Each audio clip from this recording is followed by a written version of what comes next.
Se antes, visto de cima, tudo era verde, hoje o cenário é bem mais hostil.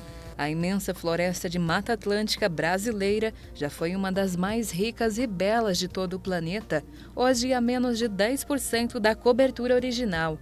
Na região do Alto Vale do Itajaí, em Santa Catarina, a situação é semelhante. A floresta também diminuiu. O Alto Vale começou a ser ocupado, colonizado pela população branca por volta do ano de 1900. Isso fazem 120 anos. Então, até então, viviam no Alto Vale os índios Xoclen, Caingangue, e a região era coberta por floresta. E então, em menos de, ou em praticamente um século, nós conseguimos desmatar, destruir, ocupar aproximadamente 90% da região.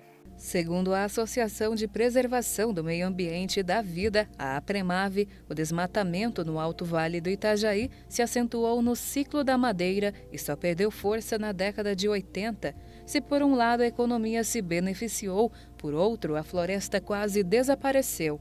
E hoje nós temos na região em torno de 30% de cobertura florestal. Mas a maior parte dessa cobertura florestal são florestas secundárias. Florestas ou que foram muito exploradas por madeireiros ou florestas que regeneraram em áreas que foram abandonadas pela agricultura ou pela pecuária. A ação do homem fica bastante visível na reserva indígena de José Boatê.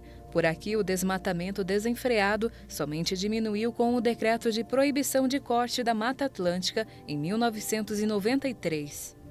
E essa exploração foi levada a cabo por uma série de madeireiras da nossa região que conseguiram convencer os índios a, entre aspas, vender a madeira.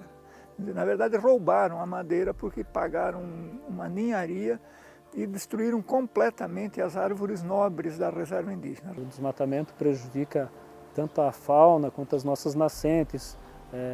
Verificamos em período de estiagem aí que a água tem cada vez reduzido mais, né, em função dessa expansão da agricultura e também da pecuária, né, em função de desmatamentos ilegais. A biodiversidade é a que mais sofre, né? A biodiversidade de fauna que perde alimento e de flora, como são espécies ameaçadas, você torna essas espécies cada vez mais raras. Segundo a APREMAVE, o modelo agrícola, adotado na região desde a época da colonização, baseado no desmatamento com posterior queimada, colaborou com a redução da floresta. Agora, para reparar o prejuízo e garantir sustentabilidade no futuro, o envolvimento da agricultura familiar na preservação e recuperação das matas ciliares é fundamental. Não existe como a agricultura existir sem floresta, porque além da polinização, a questão da água é extremamente importante para a agricultura e sem floresta não tem água.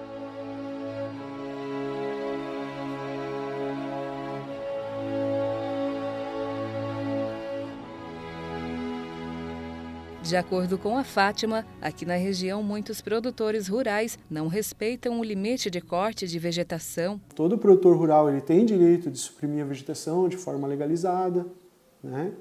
Mas muitas vezes não tem acontecido. E quando tem acontecido, às vezes tem extrapolado. Um levantamento da Polícia Militar Ambiental mostra que em 2014 foram registradas cerca de 34 ocorrências relacionadas ao desmatamento na região do Alto Vale. De janeiro até julho deste ano, já são 26 casos. Já o valor de multas aplicadas neste ano cresceu em relação a anos anteriores. Em comparação ao ano de 2015, podemos observar que o valor praticamente dobrou, chegando à soma de mais de R$ 1.200.000. Segundo o Atlas SOS Mata Atlântica, entre 2014 e 2015, Santa Terezinha, no Alto Vale do Itajaí, foi a cidade que mais desmatou no estado.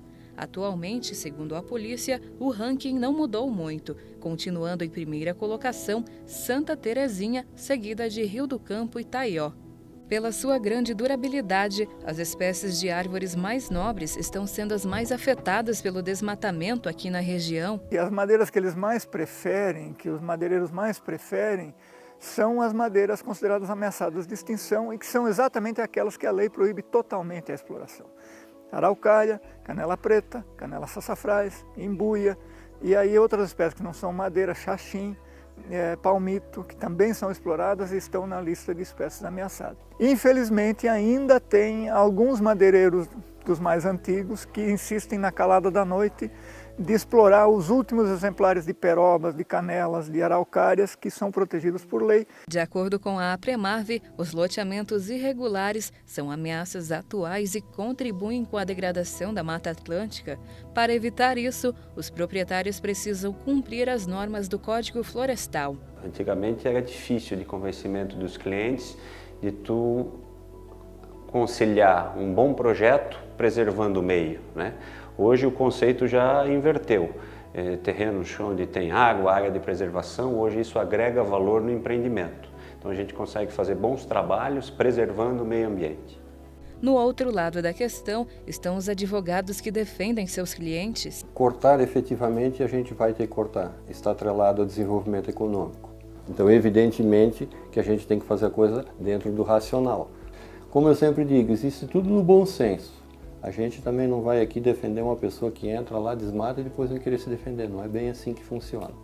Acho que tudo tem que ter o seu contraponto da coisa, né? Uma das ações do Ministério Público para conter o desmatamento é o termo de ajustamento de conduta, os TACs, acordos feitos com empresas de reflorestamento da região.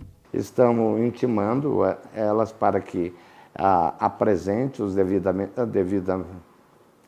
devidos licenciamentos ambientais, onde se pretende, se identificados a ocorrência de reflorestamento em áreas de preservação permanente, também deveremos buscar essas empresas para propor um termo de ajustamento de conduta. Atualmente tramitam na Vara Criminal de Rio do Sul 6 execuções penais, 10 processos crime e 30 inquéritos policiais relacionados ao crime de desmatamento.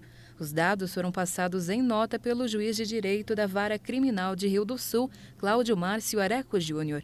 Ele afirma que na comarca de Rio do Sul, grande parte das penas aplicadas aos réus são substituídas por prestação de serviço à comunidade ou prestação pecuniária ou qualquer outra pena alternativa.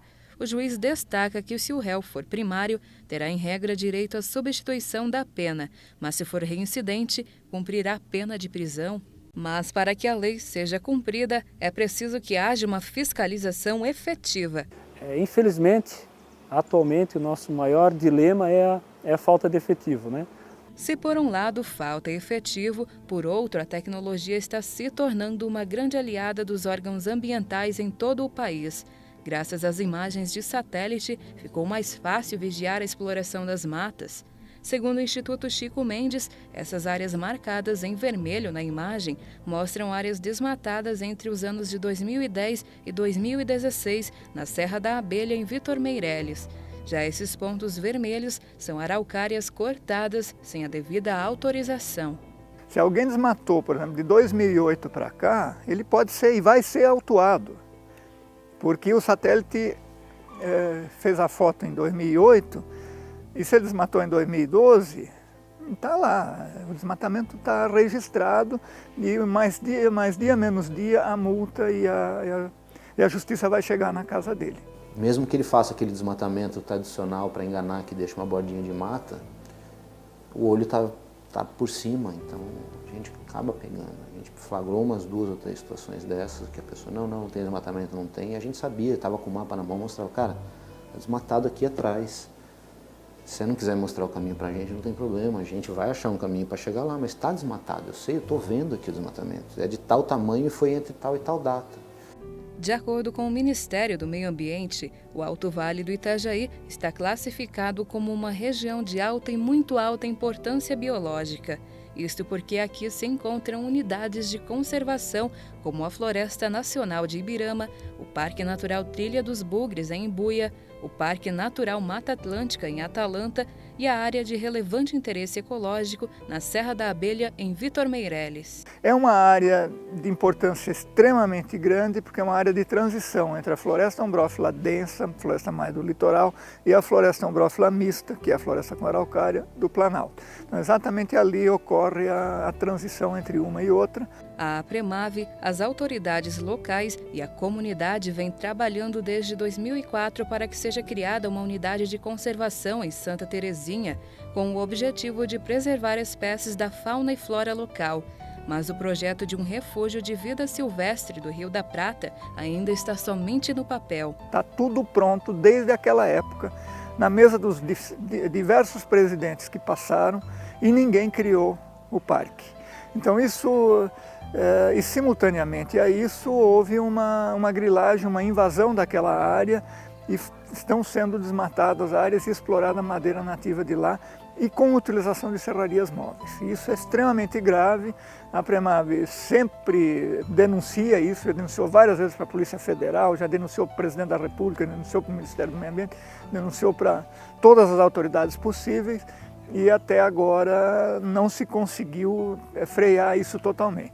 Infelizmente, aquela região lá, temos ocorrência de furto de madeira, né?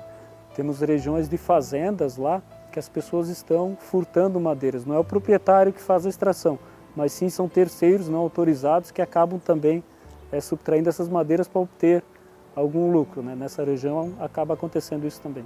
A reportagem entrou em contato com a assessoria de imprensa do Instituto Chico Mendes para saber sobre o andamento do processo de criação desta área, mas até o fechamento da edição não houve retorno.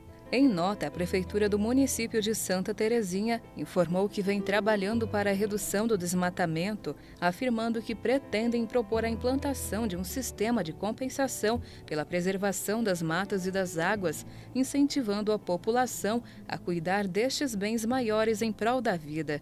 Acreditando que, com isso, a expectativa de que a curva ascendente do desmatamento possa ser revertida nos próximos anos. De acordo com o IBAMA, o Cadastro Ambiental Rural é a ferramenta do século no combate ao desmatamento.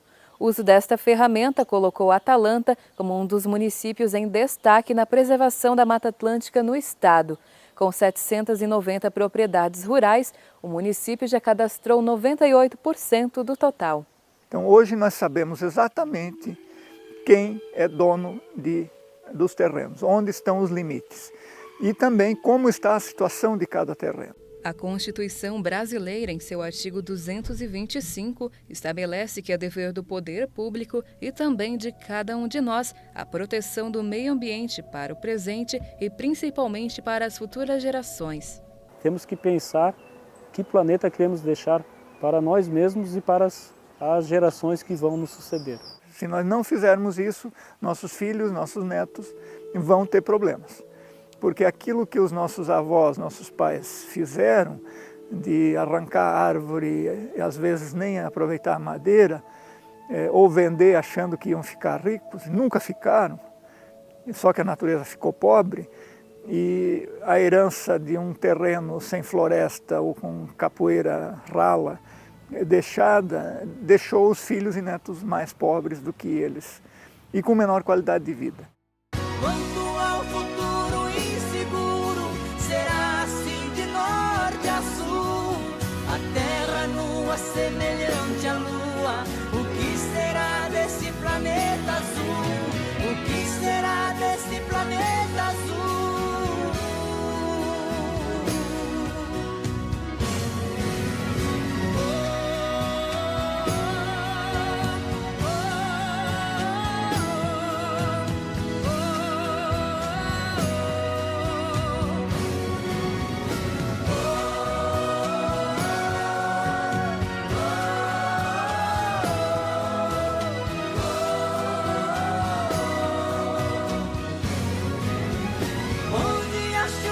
Caía quase todo dia, já não chove nada. O sol abrasador rachando no meio dos rios secos sem um pingo d'água. Quanto ao futuro inseguro, será assim de norte a sul, a terra nua semelhante